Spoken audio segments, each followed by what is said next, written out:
వాక్యంలో చెప్పబడినటువంటి మాట ఏందో తెలుసా?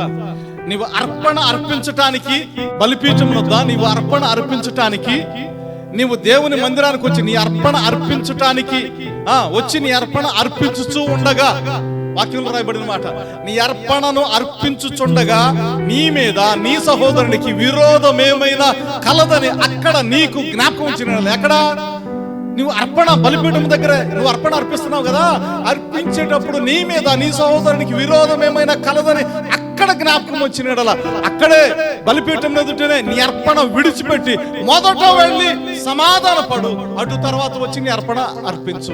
అంటే దేవుడు మన యొద్ద నుంచి అంగీకరించేటటువంటిది ఏంటంటే అర్పణలు కాదు, కానుకలు కాదు, చప్పట్లు కాదు, పాటలు కాదు, స్తుతి కాదు, పరిచర్య కాదు. క్షమించు, క్షమించబడతావు, నరకం నుంచి తప్పించబడతావు, నిత్యత్వానికి పొందుకుంటావు.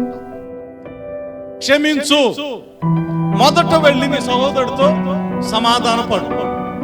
సమాధాన పడకుండా నువ్వు ఇక్కడ ఏమి అర్పించినా అది దేవునికి యోగ్యమైనది కాదు, దేవుని వద్దకు చేరదు. నువ్వు ఏది చేసినా దేవునికి యోగ్యమైనది కాదు. ఇంకా చేస్తే ఏం ప్రయోజనం?